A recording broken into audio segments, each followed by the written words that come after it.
Bonjour, chers internautes et chers auditeurs.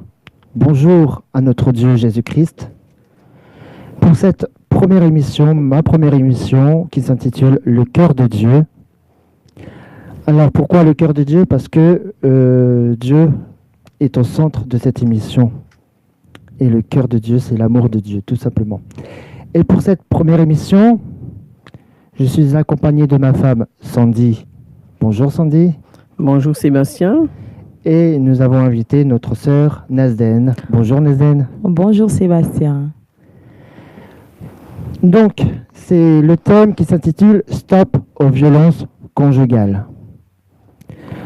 Donc, pour cela, nous allons se référer à la parole de Dieu, la Bible, dans Éphésiens 5, à partir du verset 25. Marie, aimez votre femme comme Christ a aimé l'Église.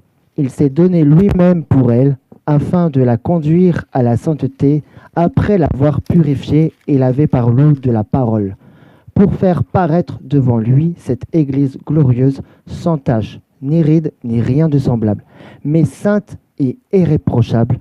C'est ainsi que les maris doivent aimer leur femme, comme leur propre corps. Celui qui aime sa femme s'aime lui-même. En effet, jamais personne n'a détesté son propre corps. Au contraire, il le nourrit et en prend soin, tout comme le Seigneur le fait pour l'Église. Parce que nous sommes les membres de son corps, formés de sa chair et de ses os. C'est pourquoi l'homme quittera son père et sa mère, s'attachera à sa femme, et les deux ne feront qu'un. Ce mystère est grand, et je dis cela par rapport à Christ et à l'Église. Du reste, que chacun de vous aime sa femme comme lui-même, et que la femme respecte son mari. Et je dirais aussi, il y a aussi un autre passage, mais juste un verset, 1 Corinthiens 7, verset 3, que le mari rende à sa femme l'affection qu'il lui doit et que la femme agisse de même envers son mari. Tout simplement, c'est que le mari doit aimer sa femme et sa femme doit aimer son mari parce que c'est le corps de Christ, c'est l'Église. Nous devons nous aimer les uns les autres. Et moi, je dirais, pour avoir un couple uni, il doit avoir Dieu au centre de ce couple. Amen. Sans Dieu, le couple ne peut pas aller très loin ou alors ce sera peut-être la guerre entre eux. Alors, je dirais aussi pourquoi les violences conjugales, parce que ça intervient dans les couples, parce qu'il y a peut-être un manque de pardon, un manque d'humilité et surtout, il y a aussi peut-être que l'homme, il y a de la haine en fond de lui, des choses peut-être qui l'énervent de la vie de tous les jours. Il peut y avoir des soucis de travail, des soucis de santé ou autres qu'on ne connaît pas. Il peut y avoir des tas de choses, des tas de raisons qui fait que l'homme s'énerve peu à peu. Et s'il n'y a pas le pardon l'un envers l'autre, ça va, la petite graine va commencer à monter jusqu'à peut-être s'énerver, peut-être devenir violent.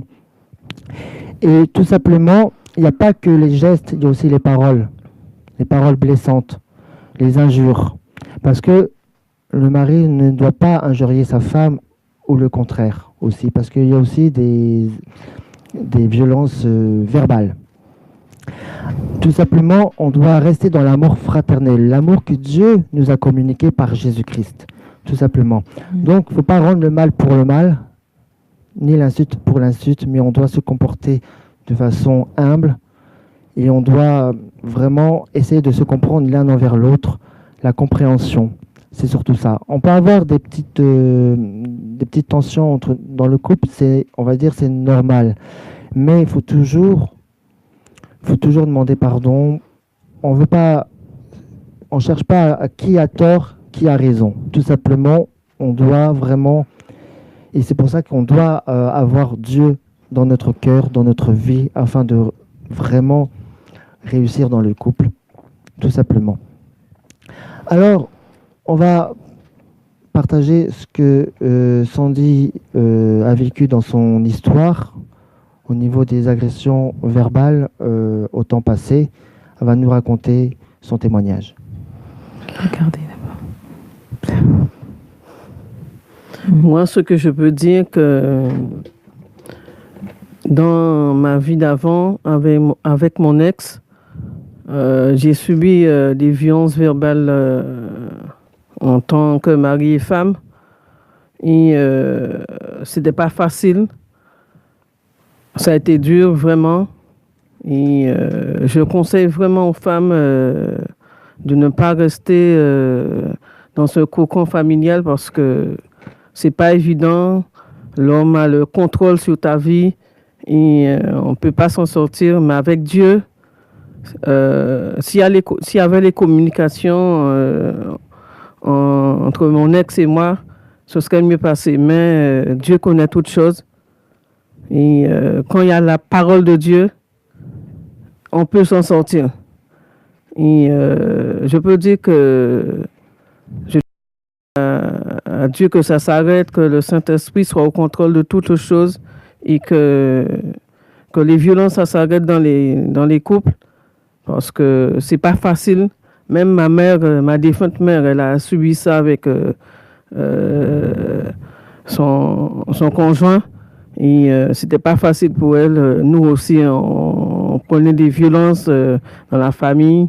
C'était pas évident. C'est des coups de casserole qui partaient sur la tête de ma mère. Et moi-même, j'ai dû en subir les conséquences. Et je conseille aux femmes de ne pas rester, d'en parler à des professionnels et d'en parler à Dieu. Et c'est ce que je conseille aux femmes. Amen. Amen. Merci Sandy. Nous allons maintenant entendre le témoignage de notre sœur Nazden. Enfin, plutôt, pourquoi qui donne envie aux femmes d'arrêter les violences conjugales. Elle va plutôt nous apporter son point de vue là-dessus et nous dire les raisons pour lesquelles elle se bat pour les violences conjugales. D'accord. Tout simplement. D'abord, je rends grâce au Seigneur et merci de m'avoir invité. Pour parler, oui, c'est vrai que j'ai reçu ce fardeau de la part de Dieu pour les femmes battues, mais ça a commencé comment? En fait, dans notre église, en ce moment, on est en train de prier pour les fardeaux de Dieu. Donc, c'est l'église en prière. Et en fait, moi, un jour, c'était au mois de juillet, plus précisément. Je pense que c'était au mois de juin d'abord, que j'étais en train de remercier le Seigneur parce que je vis dans la paix dans mon foyer. Je disais Seigneur merci parce que avant j'avais pas la paix, avant je connaissais pas ça. Et le Seigneur m'a dit que voilà, c'est bien, tu as la paix, mais est-ce que tu te rends compte qu'il y a plusieurs foyers où vraiment des couples vivent d'enfer à cause des violences conjugales. Et j'ai dit Seigneur pardonne-moi. Donc j'ai commencé à prier dans ce sens-là. Voilà, j'ai commencé à prier parce que j'ai toujours prié pour les couples, mais surtout pour le divorce en fait, pour combattre l'esprit de divorce. Mais j'avais jamais prié vraiment pour les violences conjugales. Et donc là, j'ai prié et puis la semaine d'après, je pense que c'est le 2 juillet, je me suis rendue en fait à l'église et dès que je suis arrivée, le Seigneur a commencé à me partager son cœur pour les violences conjugales. Donc, il a commencé à me dire, voilà, va te renseigner, va voir les statistiques. Il y a plusieurs familles vraiment qui sont dans la détresse à cause des violences conjugales. Oui, et puis voilà. Donc, je sentais vraiment la souffrance dans mon cœur, la souffrance que lui ressent pour des couples qui sont battus. Et donc, voilà. Donc, j'ai eu ce fardeau et la directive du Saint-Esprit qui m'a demandé de créer en fait une page Facebook. Voilà, il m'a donné le nom, donc ça s'appelle Impact Femmes Battues. Et puis de faire aussi des directs pour encourager les femmes, pour aussi aider les femmes afin que vraiment qu'elles deviennent des ouvrières de paix. Donc c'est comme ça que j'ai reçu le fardeau. Maintenant, qu'est-ce que je peux dire par rapport à ce thème? D'abord, ce que nous devons comprendre, c'est que le mariage est une institution divine.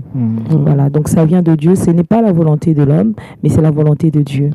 Et dans le mariage, s'il n'y a pas Dieu, c'est clair qu'il va y avoir toutes sortes de choses.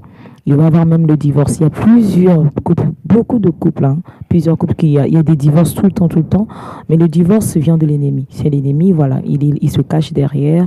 Il pousse les hommes vraiment à divorcer. Parce que lui, il est d'abord l'ennemi de Dieu et tout ce que Dieu crée, lui vient pour les pervertir, pour le pervertir. Donc, du coup, les couples aujourd'hui sont dans des violences conjugales.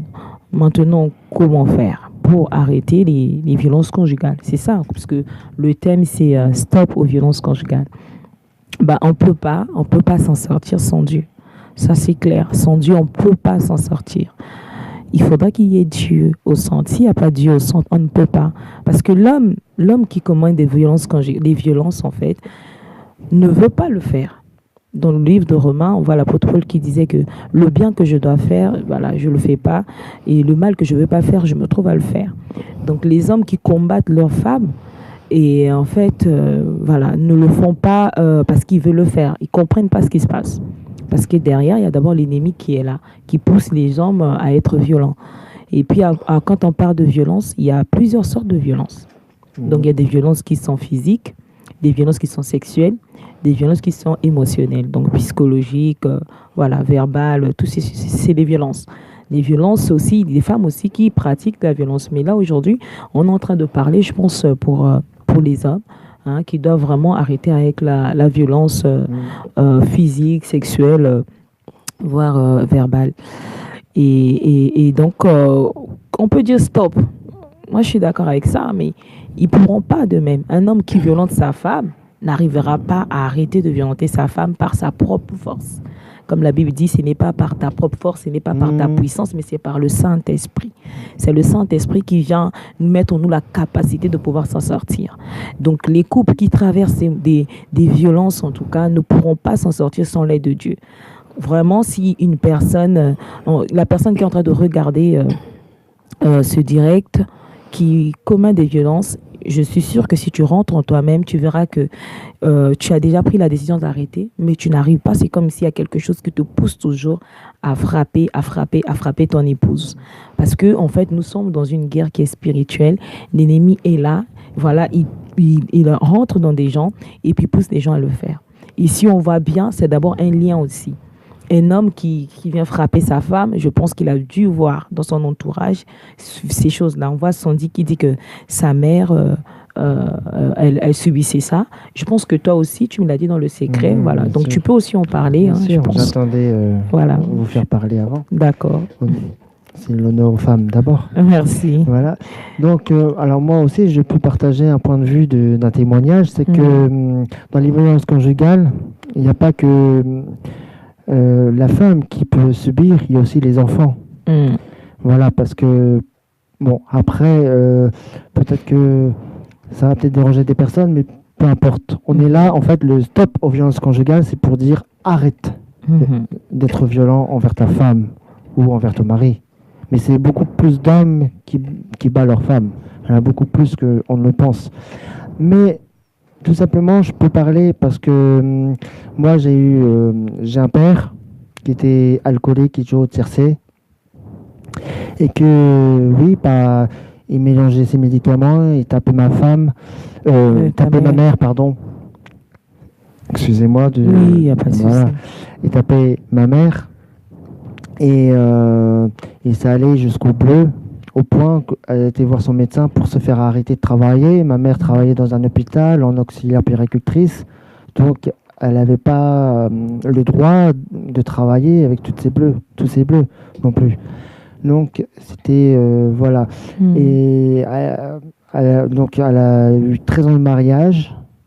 On ne peut pas dire qu'elle était vraiment très heureuse. C'était pour échapper à sa famille parce que sa mère, la mère de ma mère, buvait aussi. Donc, on peut dire de façon peut-être génétique, mais pas. Enfin, sauf que mon père n'a aucun lien à la mère de ma mère. Enfin, c'est pas.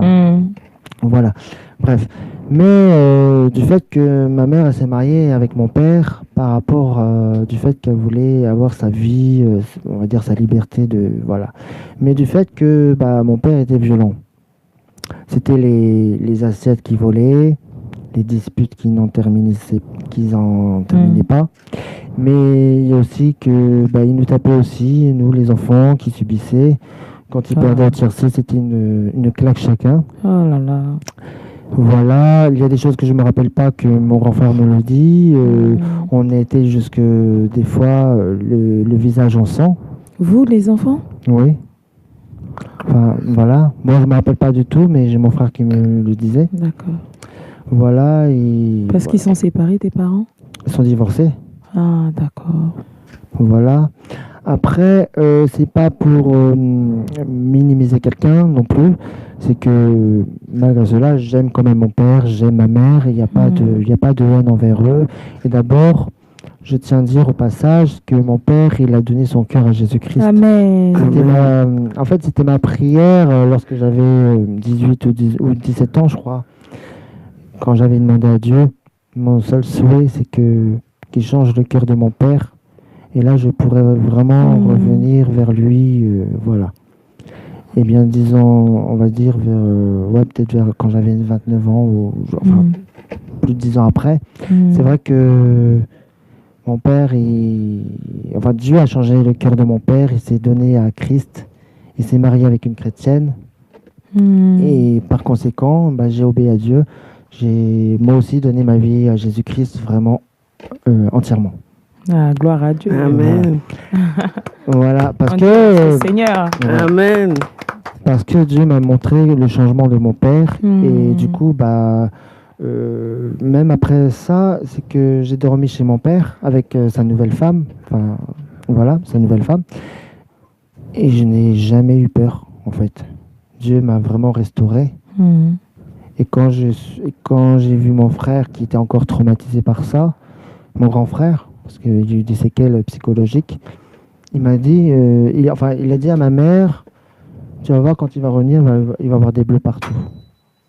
J'ai même pas pensé à ça du tout. Voilà. Donc ça veut dire que il peut y avoir des tas de choses.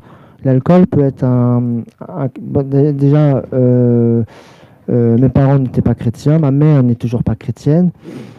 Voilà, il n'y avait pas Dieu au centre. On était d'une religion catholique sans vraiment pratiquer, mais il n'y avait pas Dieu au centre. C'est d'abord, avant de te marier, savoir pourquoi tu te maries. Est-ce que c'est pour échapper à tes parents? Est-ce que c'est pour combler ton cœur? Est-ce que tu le fais je sais pas, on te le force peut-être. Il y a certains coutumes où c'est presque forcé. Pourquoi tu le fais? Parce que normalement, le mariage, comme dit Nesden, notre sœur Nesden, le mariage, c'est une institution divine. Dans la religion, ils pensent que le mariage, c'est un sacrement. Comme un sacrement. Mais non, c'est pas du tout ça. C'est une institution divine que Dieu a instaurée ici. Après, maintenant, on entend mariage que... Voilà, tout le monde se marie pour un oui, pour un non, mais c'est pas du tout ça. Il faut que ce soit vraiment réfléchi. Voilà, un mariage, moi je dirais, faut qu'on ait l'approbation de Dieu.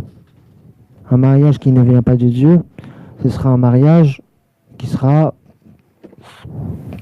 peut-être voué à l'échec, ou qui ne marchera pas correctement, en tout cas. Qui ne sera pas stable, tout simplement.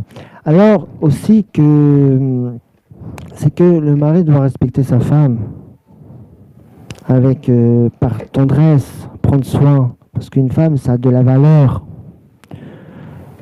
Une femme ça pétille, ça voilà. Donc tout simplement, il faut respecter la femme telle qu'elle soit et ne pas l'agresser, et voilà, parce que elle souffre déjà quand elle porte l'enfant, donc il ne faut pas rendre le mal pour le mal, tout simplement.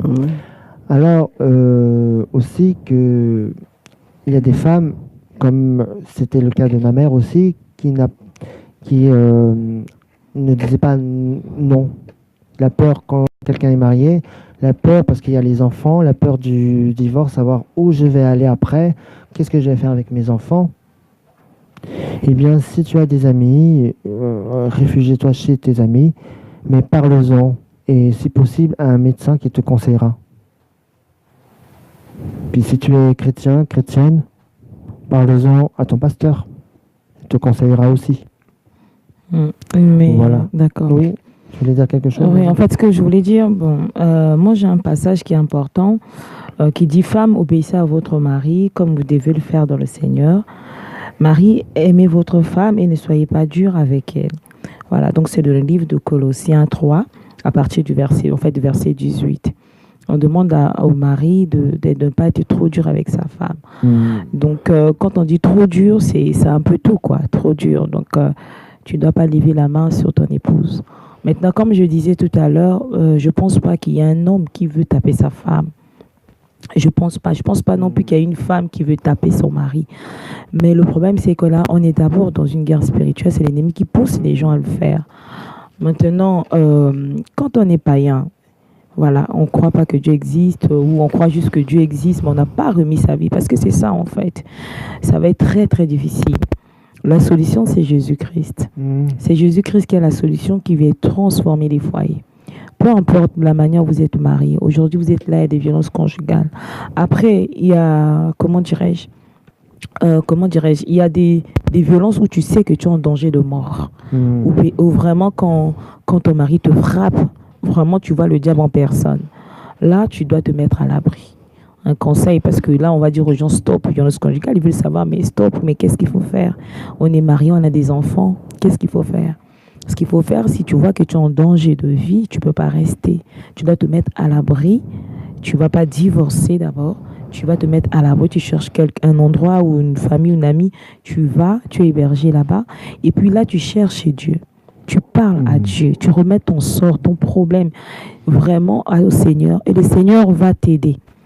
Le Seigneur va t'aider. Maintenant, si tu vois que, voilà, parce qu'il y a des violences qui viennent au cours des disputes où vraiment la femme elle est là en train de faire des remarques à son mari, voilà, ou qui manque du respect. Quand je dis manquer du respect, hein, tu viens pas comme ça, tu commences à insulter ton mari.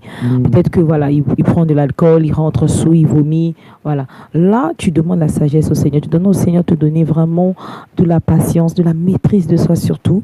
Ça, c'est avec le Seigneur, c'est possible. Ou au lieu de faire des remarques, va parler au Seigneur. Dis au Seigneur, tu vois ce que fait mon mari. Seigneur, tu vois dans tel état où il rentre, il fait rien, où il est dans la paresse, ou voilà, il est dans le déni, j'en sais rien. Il prend de la drogue et tout ça là, et quand il rentre, ça va pas. Voilà, toutes ces choses, tu vas parler au Seigneur. Le Seigneur est capable d'incliner le cœur de ton mari.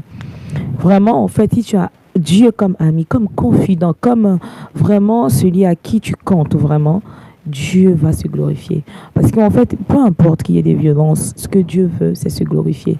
Dieu qui veut un couple qui passe par des moments difficiles, il veut se glorifier, il veut transformer, créer une nouvelle histoire en fait.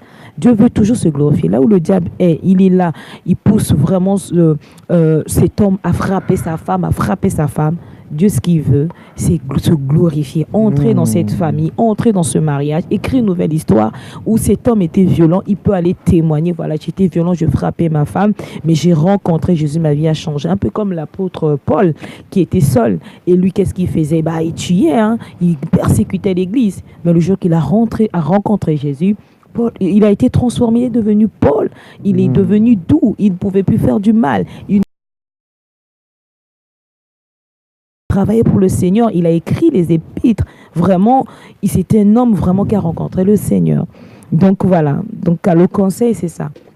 C'est que ça, cherchez d'abord le Seigneur. Il n'y a que le Seigneur qui pourra vraiment vous aider. Voilà. Dieu ne veut pas, Dieu n'est pas pour le divorce. Dieu, il est pour le mariage. Amen. Voilà. Donc, et vraiment chercher le Seigneur. Tu traverses par des moments difficiles, cherche le Seigneur. Et comme le frère disait, tout à l'heure, tu as parlé des enfants qui subissent. Oui, moi j'ai regardé les statistiques. 25 enfants sont décédés l'année dernière à cause des violences conjugales. C'est quand même beaucoup, 25 enfants qui partent. Donc vraiment, on voit que vraiment il n'y a que le Seigneur qui peut nous aider. C'est vraiment un problème qui fait mal au cœur de Dieu. Dieu entend les cris des femmes battues et il veut tout simplement venir transformer, guérir ces âmes, transformer les choses. Voilà. Amen. Amen. Merci. Voilà, donc après, c'est que bien sûr l'homme faut qu'il pense à reconnaître ses torts aussi lorsqu'il s'emporte. Parce que l'homme, on peut comprendre que des petites choses qui peuvent énerver. Voilà, parce que l'homme est orgueilleux. L'homme, il va chercher à faire des choses pour lui satisfaire. Mais il faut penser aussi à l'autre. Et toujours, en fait, c'est pour ça qu'il faut qu'il y ait Dieu au centre du couple, au centre du mariage. Il faut qu'il y ait Dieu. Et c'est savoir, pourquoi tu veux te marier. Si jamais tu n'es pas marié, prends les bonnes décisions avant de te marier. Donc, voilà. Il peut y avoir aussi des disputes dans le couple. On va dire c'est normal, mais il ne faut pas laisser envenimer les choses. Parce que la petite chose peut s'agrandir au fur et à mesure. Donc, voilà. Donc, avec ma femme, ça fait pas très longtemps qu'on est mariés, mais bon, ça peut arriver qu'on se comprend pas ou des petites flexions, des choses comme ça. Mais par moment, ce qu'on fait, c'est que quand on se met à genoux devant Dieu, puis après, faut demander pardon l'un pour l'autre, et voilà, parce que des fois, on comprend des choses, mais on comprend pas ce que l'autre a dit. On comprend de travers, en fait. Et ça peut créer une blessure à l'intérieur, ça peut créer une mal compréhension des choses. Et ça peut commencer comme ça, les disputes, les choses, quoi. Mais voilà, mais moi, jamais je ne lèverai la main sur une femme. Non, tout simplement. On peut dire peut-être des paroles blessantes sans faire exprès, mais voilà, après, il faut les reconnaître. Donc, Amen. Voilà. Amen, c'est important ce que tu dis. Oui, c'est important. Mais je parle aussi, au nom des hommes, parce que je sais que les hommes sont un peu, un peu machos par moment, qui ne veulent pas écouter les femmes. Mais les femmes ont droit à la parole. Les êtres humains qui ont été créés par Dieu, par le cœur de Dieu, tout simplement. Les femmes doivent parler, doivent dire non, ça suffit. Et prendre les bonnes décisions. Amen. Et peu importe ce que l'homme dira, parce que l'homme dira des choses pour faire rester la femme en faisant du chantage. Amen. Mais non, ça suffit. Et avec Dieu, il n'y a pas de chantage. Ça suffit. Amen. Et puis, moi, j'aimerais le dire aussi aux personnes qui subissent des violences ou des injures ou de n'importe quel qu'il soit, que la femme ou que le mari ne respecte pas son conjoint ou sa conjointe, eh bien, tout simplement, dans l'intimité, mets-toi à genoux devant Dieu et te donnera des réponses, te donnera l'issue de secours pour... voilà. Parce que Dieu ne permettra pas que ton cas s'aggrave de plus en plus, mais il voudra te protéger. Pour cela, peut-être, comme Nazan dit, j'ai de la famille ou des amis avec qui tu as confiance. Le plus important, c'est d'instaurer la confiance. Après, c'est vrai qu'il y a des hommes aussi qui sont jaloux. Dès que la femme approche un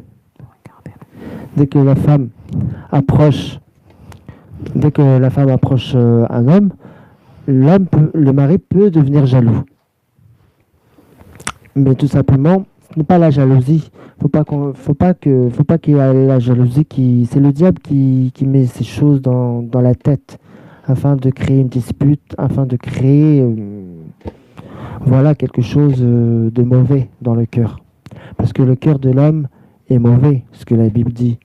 Mais c'est pour ça qu'on se référente toujours à Dieu pour chasser la nature humaine et pour faire rentrer la nature de l'esprit qui est Dieu.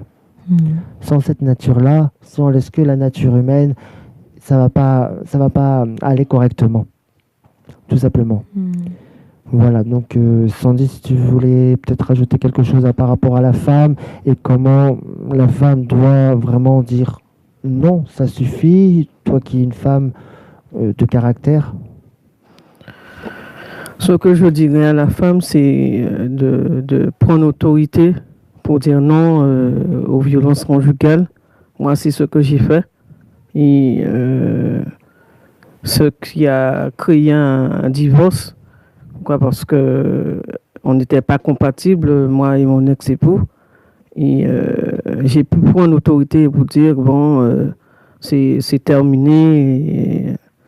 Et chacun a fait son chemin. Et c'est ce que je conseille aux femmes, de vraiment prendre une distance et de se faire aider par les professionnels et d'avoir une intimité avec Dieu, de demander à Dieu le secours dans la détresse.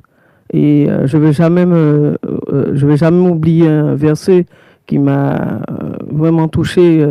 Une sœur m'avait donné au moment où je passais par des moments difficiles dans le couple. Elle m'avait donné le psaume 46. Dieu est un secours qui ne manque jamais dans la détresse.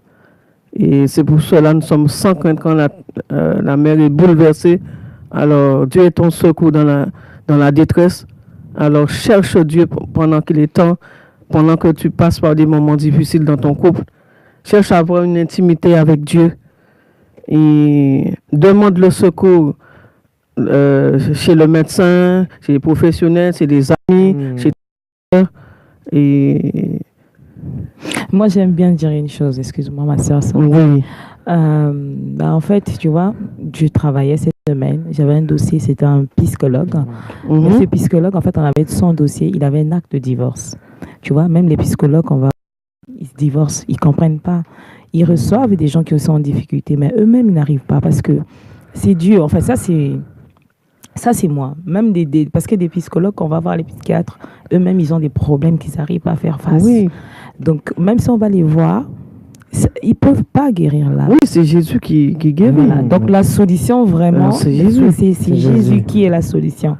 Parce Oui, que eux-mêmes, les psychiatres, ils disent des choses qu'ils n'arrivent pas à mettre en pratique. Ça, c'est sûr. Parce que les hommes savent, par rapport à la loi, c'est écrit dans nos cœurs que tu ne dois pas tuer, tu ne dois pas voler, tu ne dois pas frapper. Mais les gens le fassent. Pourquoi les gens le font? Les gens arrivent à le faire?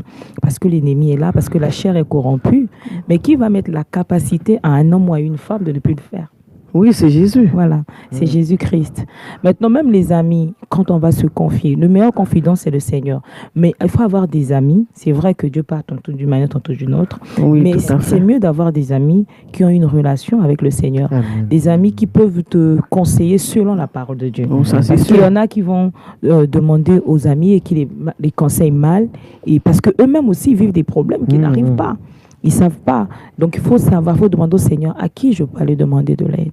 Moi, vraiment, c'est ce que je fais souvent pour plusieurs choses, en fait. Je me dis, Seigneur, à qui? Et lui, il m'oriente.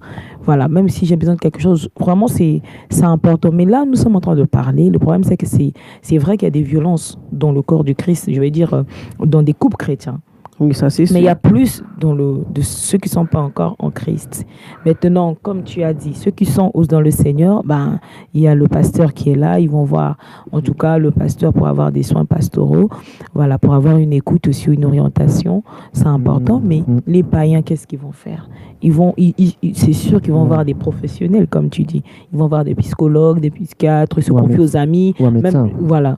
Mais en fait, quand tu dis le médecin, pourquoi? C'est quand ils souffrent ou bien ils vont voir le médecin? Quand il y a des blessures bien aggravantes. sûr. C'est là qu'il faut bien préciser. Voilà. Quand il y a des blessures, des choses comme ça, ils vont pas rester comme ça. Ils Ah vont oui, aller tout à fait. se faire soigner, quoi. Ça, c'est important. Voilà. Et même avoir un En fait, quand vous parlez de médecin, vous parlez pour aller soigner. Voilà, Professionnel, et le médecin apportera une réponse d'un point de vue médical, mais il dira des choses pour son bien. Oui, c'est vrai. Voilà. Ouais. Il conseillera qu'est-ce qu'il faut faire. Tu t'es blessé, voilà, Un médecin, il est là aussi pour écouter son patient. Oui, pour écouter, ouais. Voilà. Parce que Dieu a mis les médecins. Ils sont là pour soigner, mais après, ils ne sont pas là pour guérir. Ça, c'est sûr, ça, c'est sûr. Ils n'ont pas cette capacité. Non, évidemment. Voilà. Ça, c'est sûr. Mais les gens ont besoin de guérison. Voilà. Oui. Et il n'y a personne pour les guérir. Parce que quand tu subis des violences verbales, où voilà, on te dit tu es nu, tu n'y peux rien, parce que c'est ça en fait, où on n'y croit plus, on se trouve plus belle, on pense qu'on peut plus s'en sortir, quoi, voilà, on ne compte plus pour la société, voilà. Et donc du coup, on s'écroule. Mais ça, c'est la l'âme qui est touchée et c'est le Seigneur qui fait ce travail-là. Seigneur, le sang de Jésus a coulé pour ça, pour nous guérir vraiment de toutes nos blessures, voilà, intérieures et même extérieures. Donc ça, c'est quelque chose d'important. Mais si vous me permettez, je vais lire un passage, en tout cas dans le livre d'Ecclésiaste. Ok. Donc, Ecclésiaste, merci ma sœur Sandy. Il n'y a pas de problème. On va lire Ecclésiaste 4, verset 9. Donc moi, je lis toujours souvent dans la version Parole de vie. C'est dit, 2 hommes associés valent mieux qu'un seul. À 2, ils obtiennent un meilleur résultat pour leur travail. Si l'un des deux tombe, si l'un des deux tombe, l'autre le relève. Au contraire, celui qui est seul est bien malheureux. S'il tombe, il n'y a personne pour le relever. Ce passage-là s'adresse vraiment au couple. C'est important en fait.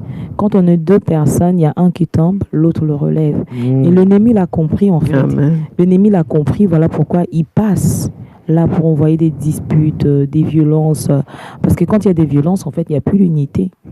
Et quand il n'y a plus l'unité, comment est-ce que tu peux relever celui qui tombe? Voilà, c'est ça en fait. Et normalement, selon la parole de Dieu, c'est l'homme qui doit relever le couple, quoi. Oui, l'homme, Parce voilà, que c'est l'homme, celui que Dieu a donné la vision, c'est le chef. C'est le chef du foyer. Oui, oui. Voilà, c'est lui. Et c'est pour ça que le diable utilise peut-être pour créer des disputes. Oui. Enfin, voilà, la femme aussi est un soutien. Voilà, ils se complètent. De toute façon, l'homme et la femme sont complémentaires. Ce que tu dis, c'est vrai que l'autorité, c'est l'homme. Maintenant, l'homme, au lieu de prendre soin du jardin que Dieu lui a donné, de l'entreprise que Dieu lui a donné, du foyer que Dieu lui a donné, l'homme commence encore à violenter celle qui est là pour son soutien, qui est là pour l'aider, en fait. Comme la femme, comme la Bible dit que la femme, c'est une aide pour son mari. Donc, toi, tu commences encore à combattre ton aide. Alors, comment est-ce que vous allez vous en sortir? Comment est-ce que cette entreprise-là peut bien se porter? Et souvent, des fois, les hommes qui battent leurs femmes, en fait, ils prennent les personnes les plus faibles, tout simplement. Et c'est dommage parce que c'est vrai que la femme est plus faible que l'homme. Oui, physiquement. Et c'est pas la femme qui doit relever le couple, c'est l'homme. Mais si l'homme attaque sa femme, comment se fait-il, comment le couple va être relevé? Ouais, c'est ça, c'est ça. Faut qu'il y ait Dieu au Mais la centre. Bible aussi dit une chose, que la femme sage bâtit sa maison. Voilà, la femme sage, parce que quand on dit la femme sage bâtit sa maison, c'est que la femme, elle a une grande responsabilité aussi. C'est vrai que le responsable numéro 1, c'est l'homme. Voilà, mais la femme a une responsabilité aussi importante. On voit même la femme du Proverbe 31, comment est-ce que la Bible décrit cette femme qui travaille pendant que son mari même dort, et vraiment que son mari le loue et ses enfants. Amen. Cette femme courageuse en fait. Mais ce que je veux dire, c'est que voilà, dans ce passage-là, en fait, on voit très bien que l'ennemi est là pour... parce qu'en fait, il y a des bénédictions qui accompagnent le mariage. Et donc, l'ennemi, c'est toutes ces choses que nous ignorons. Et lui, ce qu'il veut, c'est empêcher ces bénédictions. Et il sait qu'une société commence par d'abord un couple. Voilà, une société, un pays, une nation, c'est d'abord un couple. Ils vont faire des enfants, voilà, ça devient toute une entreprise, toute une société. Et donc, l'ennemi passe par là pour combattre cela. Mais en fait, le diable, ce qu'il cherche, c'est à diviser. Bien sûr. Il est contre l'unité. Bien sûr. Et Dieu nous appelle tous à l'unité, à être unis, à nous aimer les uns les autres. Amen. Voilà, donc... et le diable, il n'est pas content, il veut détruire tout ça. Il n'aime pas le couple. Voilà, mais il est contre le mariage. Il est contre le mariage. Lui, il n'est pas pour la bénédiction, il est pour la malédiction. Donc, il sait que c'est voilà pourquoi c'est important d'être unis. Des fois, on voit la femme qui va trahir son mari, voilà, ou le mari qui délaisse sa femme. Toutes ces choses, en fait, c'est l'ennemi qui est derrière. Les disputes, c'est l'esprit de confusion où on ne se comprend plus. Voilà, on ne se comprend plus. On est là en train de se faire la guerre alors qu'on devait être vraiment dans l'unité pour pouvoir voir en fait des bénédictions de Dieu s'accomplir. Voilà, c'est ça en fait. Ce que je tenais aussi à le dire, quoi. Donc c'est important. Donc si tu combats ta femme, c'est vraiment une erreur. Et en fait, tes bénédictions sont cachées là-dedans. En fait, tu es en train de combattre toutes tes bénédictions. Ce que tu dois faire, c'est vraiment, vraiment aller dans le Seigneur, remettre ta vie entre les mains du Seigneur, demander au Seigneur pardon. Comme le frère disait, j'ai bien aimé ça parce que quand on lit la Bible, on voit chaque fois, même dans l'Ancien Testament, comment est-ce que Dieu reprochait à son peuple, les enfants d'Israël, le manque de repentance. Le Seigneur ne cherche pas des gens qui sont parfaits, parce que personne ne l'est. Il cherche juste des hommes qui reconnaissent leur faiblesse. Quand tu pêches, tu reconnais, Seigneur, je me repens. C'est ça en fait. Voilà pourquoi Jésus pouvait dire que si l'homme ne se repent pas, il ne peut pas être sauvé. Jésus est mort pour tous les hommes. Mais ceux qui seront sauvés, ce ne sont que ceux qui là ont reconnu que Seigneur, je suis pécheur. Seigneur, je suis faible. Seigneur, je n'y peux rien. Je n'ai pas d'issue sans toi. Et là, en fait, ils reçoivent le pardon de Dieu. Donc, si tu combats ta femme, comme le frère disait, reconnais que tu te comportes mal. Reconnais que tu as un problème. Reconnais que tu ne peux pas t'en sortir tout seul. Reconnais que tu as besoin du Seigneur. Vraiment, comment est-ce que tu es en train de combattre ta femme? celle que tu dois aimer. Tu dois prendre soin, comme Christ prend soin de l'Église. Amen. Toi, tu combats encore ta femme et tes enfants sont là en train de vivre. Comme mon frère Sébastien pouvait le dire, même comme aussi ma soeur Sandy pouvait le dire, ils ont subi en fait des violences, ils ont vécu cela. Et tes enfants, en fait, qu'est-ce qu'ils vont faire? Ils vont reproduire ça. Parce qu'en tant que parents, nous devons être des modèles. Un père qui frappe, un papa qui frappe sa femme, ben, en fait, quel modèle il donne il reflète devant son enfant? Un père d'avoir le repère de... Voilà. Et l'enfant va reproduire ça. Et quand on voit bien, un homme qui lève la main sur sa femme, c'est parce qu'il a vu son père le faire. Il a vu cela dans son entourage. Et si on va voir son grand-père aussi faisait pareil, son arrière-grand-père aussi faisait pareil. C'est une chaîne, c'est un lien. Et Jésus, il est mort pour ça, pour briser ces liens. Son sang a coulé pour ça. Voilà pourquoi tu dois venir vraiment t'aimer du Seigneur, pour dire Seigneur, prends ma vie, Seigneur, dirige ma vie. Voilà. Amen. Amen. C'est vrai ce que Nasden dit, c'est que c'est très important. C'est très important parce que des fois, les hommes ne reconnaissent pas, on ne veut pas admettre qu'on a un problème, ou même qu'on a un problème avec l'alcool ou autre, des choses qui peuvent détruire. Mais si on parle l'exemple de Pierre et de Judas, là, il a reconnu son erreur, il a demandé pardon à Jésus pour l'avoir renié. Mais, et puis Judas, lui, il l'a pas reconnu, mais il s'est suicidé pour avoir trahi Jésus. Mais par contre, lui, il s'est suicidé. Alors, quel chemin veux-tu prendre? Est-ce que tu veux prendre le chemin de la réconciliation, du pardon, et là, tu vivras heureux et tout, ou tu veux prendre le chemin, quelqu'un qui ne veut pas reconnaître ses torts, mais par contre, tu vas à la perdition, parce que ton cœur, en fait, il va s'endurcir petit à petit. S'il n'y a pas le pardon, le cœur s'endurcit petit à petit. Tu laisses les choses envenimer à l'intérieur de toi, et ça ne va pas apporter du bon fruit.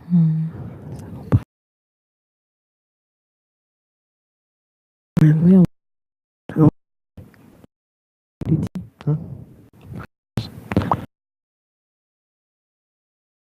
On va prier que le Seigneur puisse vraiment agir dans notre vie. Amen. Amen.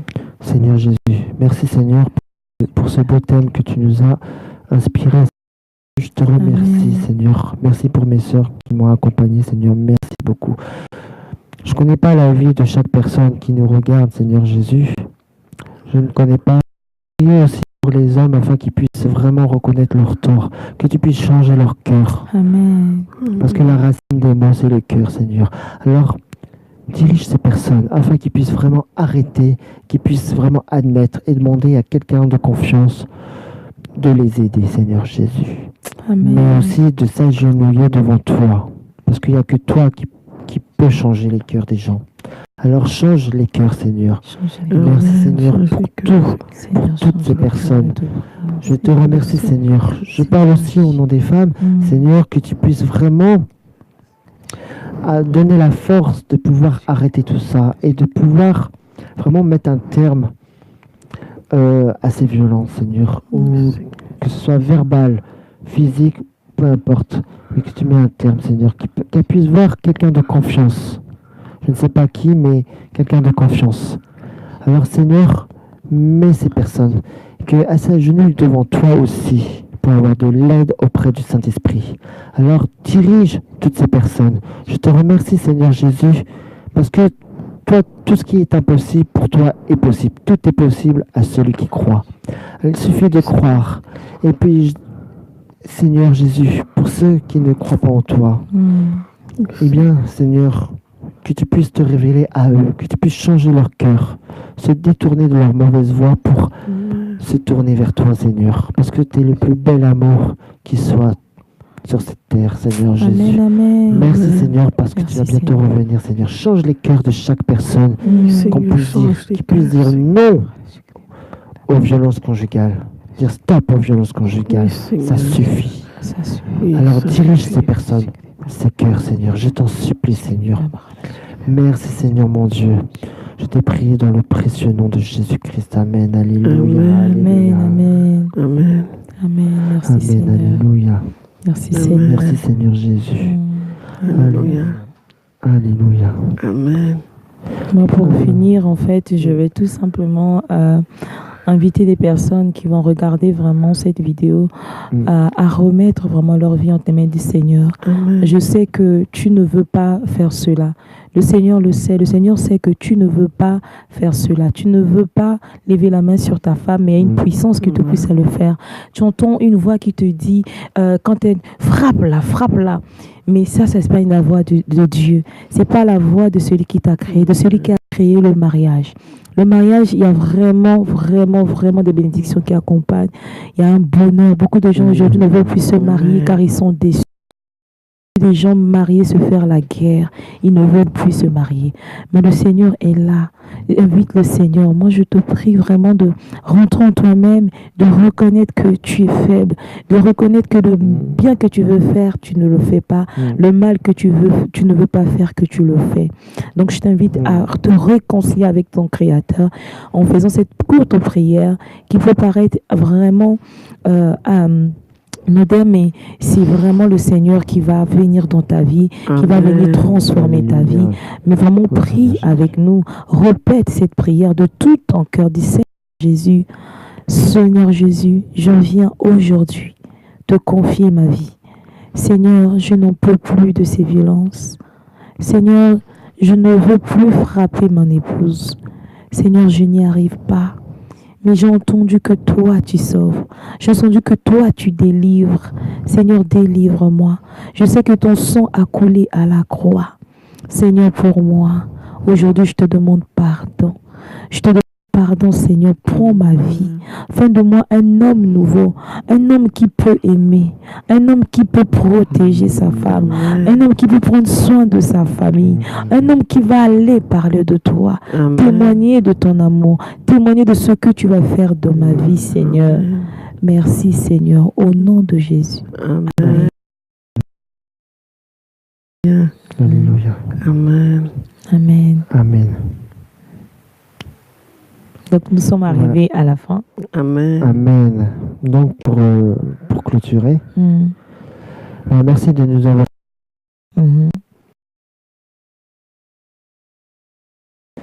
Et merci, voilà, le thème Stop aux violences conjugales. J'espère que cela va produire du fruit et qu'on reconnaît le tort de chacun et que la base, c'est Dieu et le pardon. Amen. Amen. Voilà. Alors, merci beaucoup de nous avoir suivis. Merci beaucoup et à très bientôt. À très bientôt. À très bientôt. À très bientôt. Sandra, Soyez bénis. Soyez bénis.